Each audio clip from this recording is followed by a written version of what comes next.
Hello നമസ്കാരം. ഏറ്റവും പുതിയ സിനിമാ വിശേഷങ്ങളുമായി പുതിയൊരു വീഡിയോയിലേക്ക് എല്ലാവർക്കും സ്വാഗതം. മോഹൻലാൽ നായകനായി ജീത്തു ജോസഫ് തിരക്കഥ സംവിധാനം ചെയ്ത് മെയ് 21 വ്യാഴാഴ്ച തിയേറ്ററിലെത്തി നിലവിൽ ബ്ലോക്ക് ബസ്റ്റർ വിജയം സ്വന്തമാക്കി മുന്നേറിക്കൊണ്ടിരിക്കുന്ന മലയാള സിനിമയാണ് ദൃശ്യം 3. ചിത്രം ആദ്യ ചൊവ്വാഴ്ച കൂടി 6-ാം ദിവസത്തിലേക്ക് എത്തിച്ചേരുമ്പോൾ ഇന്നും മികച്ച കളക്ഷൻ തന്നെയാണ് കേരളത്തിലും ആഗോളതലത്തിലും സിനിമയ്ക്ക് നേടിയെടുക്കാനായിട്ടുള്ളത്. ചുരുക്കി പറഞ്ഞാൽ ദൃശ്യം ഫ്രാഞ്ചൈസിയിലെ 3-ാം ഭാഗത്തിനും എല്ലാ മേഖലയിൽ നിന്നും മികച്ച സ്വീകാര്യത തന്നെയാണ് പ്രേക്ഷകർ നൽകിയിരിക്കുന്നത്. അതേസമയം ചിത്രത്തിന്റെ 5-ാം ദിവസം ഇന്നലെ തിങ്കളാഴ്ചയിലെ കളക്ഷനുമായി ബന്ധപ്പെട്ട് കഴിഞ്ഞ വീഡിയോയിൽ ചിത്രത്തിന്റെ വേൾഡ് വൈഡ് കളക്ഷനുമായി ബന്ധപ്പെട്ട് ചില എറർ സംഭവിച്ചിരുന്നു. സിനിമയുടെ ഏറ്റവും പുതിയ അപ്ഡേറ്റ് പ്രകാരം ഇന്നലെ തിങ്കളാഴ്ച കേരളത്തിൽ കളക്ട് ചെയ്തിരിക്കുന്നത് 6,56,00,000 രൂപയാണ്. റെസ്റ്റ് ഓഫ് ഇന്ത്യയിൽ നിന്ന് 2,10,00,000 രൂപയും കളക്ട് ചെയ്തിട്ടുണ്ട്.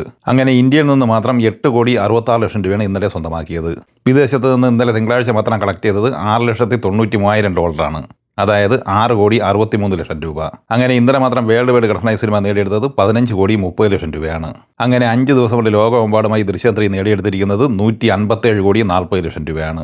ഇനി 6-ാം ദിവസമായിരുന്ന ചൊവ്വാഴ്ചയിലേക്ക് വന്നാൽ ഇന്നും മികച്ച കളക്ഷൻ തന്നെയാണ് കേരളത്തിലും റെസ്റ്റ് ഓഫ് ഇന്ത്യയിലും വേൾഡ് വൈഡ് ബോക്സസിലും സിനിമയ്ക്ക് നേടിയെടുക്കാനായിട്ടുള്ളത്. ഇന്ന് സിനിമയുടെ കേരള കളക്ഷൻ പ്രതീക്ഷിക്കുന്നത് 6 കോടി റേഞ്ചിലാണ്. അങ്ങനെ 6 ദിവസം കൊണ്ട് കേരളത്തിൽ 51 കോടി റേഞ്ചിലാണ് സിനിമ എത്തിച്ചേർന്നിട്ടുള്ളത്. ഇന്ന് സിനിമയുടെ വേൾഡ് വൈഡ് കളക്ഷൻ പ്രതീക്ഷിക്കുന്നത് 13,50,00,000 റേഞ്ചിലാണ്. അങ്ങനെ ലോകമെമ്പാടുമായി ആദ്യ 6 ദിവസം പിന്നിടുമ്പോൾ തന്നെ സിനിമ 170 കോടി റേഞ്ചിലാണ് എത്തിച്ചേർന്നിട്ടുള്ളത്. സൂര്യനായകനായി RJ ബാലാജി സംവിധാനം ചെയ്ത് മെയ് 15 വെള്ളിയാഴ്ച തിരഞ്ഞെടുത്തി ബ്ലോക്ക് ബസ്റ്റർ വിജയം നേടിയത് 300 കോടി ക്ലബിലേക്ക് നീങ്ങിക്കൊണ്ടിരിക്കുന്ന തമിഴ് സിനിമയാണ് കറുപ്പ്. ഈ ചിത്രത്തിന്റെ ഇന്നലെ തിങ്കളാഴ്ച വരെയുള്ള 11 ദിവസത്തെ വിശദമായ കളക്ഷൻ റിപ്പോർട്ട് പുറത്തു വന്നിരിക്കുകയാണ്. അതുപ്രകാരം തമിഴ്നാട്ടിൽ 11 ദിവസം കൊണ്ട് 128 കോടി 56, കർണാടകയിൽ 20 കോടി 51, തെലുങ്ക് സ്റ്റേറ്റിൽ 28 കോടി 92, കേരളത്തിൽ 12 കോടി 80, റെസ്റ്റ് ഓഫ് ഇന്ത്യയിൽ 2 കോടി 95 എന്നിങ്ങനെ 193 കോടി 74 ലക്ഷം രൂപയാണ് ഇന്ത്യൻ ഗ്രോസ്. വിദേശത്ത് $7.19 മില്യൺ, അതായത് 68 കോടി 81 ലക്ഷം രൂപയാണ് സ്വന്തമാക്കിയത്. അങ്ങനെ ഇന്നലെ വരെ ഈ സിനിമ ലോകമെമ്പാടുമായി 262 കോടി 55 ലക്ഷം രൂപയാണ് കളക്ട് ചെയ്തിരിക്കുന്നത്. ഇനി 12-ാം ദിവസം എന്ന ചൊവ്വാഴ്ചയിലേക്ക് വന്നാൽ ഇന്ന് തമിഴ്നാട്ടിൽ 4 കോടി റേഞ്ചിൽ പ്രതീക്ഷിക്കുന്നുണ്ട്. അങ്ങനെ തമിഴ്നാട്ടിൽ 12 ദിവസം കൊണ്ട് 132 കോടി 50 ലക്ഷം റേഞ്ചിലാണ് സിനിമ എത്തിച്ചേർന്നിട്ടുള്ളത്. ഇന്ന് സിനിമയുടെ വേൾഡ് വൈഡ് കളക്ഷൻ പ്രതീക്ഷിക്കുന്നത് 8 കോടി റേഞ്ചിലാണ്. അങ്ങനെ ലോകമെമ്പാടുമായി 12 ദിവസം കൊണ്ട് 270 കോടി റേഞ്ചിലാണ് സിനിമ എത്തിച്ചേർന്നിട്ടുള്ളത്. ഇപ്പോഴും മികച്ച ഹോൾ നിലനിർത്തി മുന്നോട്ട് പോകുന്ന മലയാള സിനിമയാണ് അതിരടി. അരുൺ ആന്റിയുടൻ തിരക്കഥ സംവിധാനം ചെയ്ത ഈ സിനിമയിൽ ടോവിനോ തോമസ്, ബേസിൽ ജോസഫ്, വിനീത് ശ്രീനിവാസൻ, റിയ ഷിബു, സെറിൻ ഷഹാബ്, ദർശന രാജേന്ദ്രൻ എന്നിങ്ങനെയായിരുന്നു താരങ്ങൾ. ചിത്രം ഇന്നലെ തിങ്കളാഴ്ച വരെയുള്ള 12 ദിവസം കൊണ്ട് കേരളത്തിൽ കളക്ട് ചെയ്തിരിക്കുന്നത് 32 കോടി 15 ലക്ഷം രൂപയായിരുന്നു.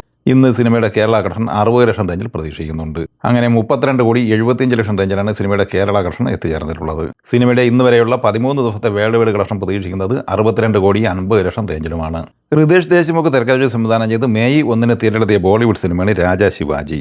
ഈ സിനിമയുടെ ഇന്നലെ തിങ്കളാഴ്ച വരെയുള്ള 25 ദിവസത്തെ കളക്ഷൻ വിവരങ്ങൾ അപ്ഡേറ്റ് ചെയ്യപ്പെട്ടിട്ടുണ്ട്. കേരള കളക്ഷനായി ഈ സിനിമ ഫൈനലായി നേടിയെടുത്തിരിക്കുന്നത് 4 ലക്ഷം രൂപയാണ്. സിനിമയുടെ ഇന്ത്യൻ ഗ്രോസ് കളക്ഷൻ 118 കോടി 81 ലക്ഷം രൂപയാണ്. വിദേശത്ത് നിന്ന് 4 കോടി 20 ലക്ഷം ഉൾപ്പെടെ 123 കോടി 1 ലക്ഷം രൂപയാണ് ലോകമെമ്പാടുമായി കളക്ട് ചെയ്തിട്ടുള്ളത്. 74 കോടി ബഡ്ജറ്റ് പ്രതീക്ഷിക്കുന്ന ഈ സിനിമ ബഡ്ജറ്റിന്റെ 79% ഷെയറായി നേടിയെടുത്തിട്ടുണ്ട്.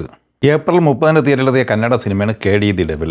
ഈ സിനിമയുടെ ഇന്നലെ തിങ്കളാഴ്ച വരെയുള്ള 26 ദിവസത്തെ കളക്ഷൻ വിവരങ്ങൾ അപ്ഡേറ്റ് ചെയ്യപ്പെട്ടിട്ടുണ്ട്. കർണാടകയിൽ നിന്ന് 29 കോടി 67 ലക്ഷം രൂപയും തെലുങ്ക് സംസ്ഥാനങ്ങളിൽ 1 കോടി 93 ലക്ഷവും കളക്ട് ചെയ്ത ഈ സിനിമ റെസ്റ്റ് ഓഫ് ഇന്ത്യയിൽ നിന്ന് 14 ലക്ഷം രൂപയാണ് കളക്ട് ചെയ്തിട്ടുള്ളത്. ടോട്ടൽ ഇന്ത്യൻ ഗ്രോസ് 31 കോടി 74 ലക്ഷം രൂപയാണ്. സിനിമയുടെ തിയേറ്റർ റൈറ്റ്സ് വിറ്റഴിക്കപ്പെട്ടത് 24 കോടി രൂപയ്ക്കാണ്. നിലവിൽ ഡിസ്ട്രിബ്യൂട്ടർ ഷെയറായി സിനിമയ്ക്ക് ലഭിച്ചിരിക്കുന്നത് 14 കോടി 90 ലക്ഷം രൂപയുമാണ്. ഈ സിനിമകളെക്കുറിച്ചും വീഡിയോ സംബന്ധമായി നിങ്ങളുടെ അഭിപ്രായങ്ങൾ കമൻറ്റായി പറയുക. വീഡിയോ ഇഷ്ടമായി ലൈക്ക് ചെയ്യുക. നമ്മുടെ ചാനൽ സബ്സ്ക്രൈബ് ചെയ്യുന്ന കാര്യം കൂടി പരിഗണിക്കുക. വീഡിയോയുടെ നോട്ടിഫിക്കേഷൻ ലഭിക്കാൻ ബെല്ലൈക്കൺ കൂടി എനേബിൾ ചെയ്യുക. പുതിയ മറ്റൊരു വീഡിയോയുമായി വീണ്ടും കാണാം. എല്ലാവർക്കും ഒരിക്കൽ കൂടി നന്ദി, നമസ്കാരം.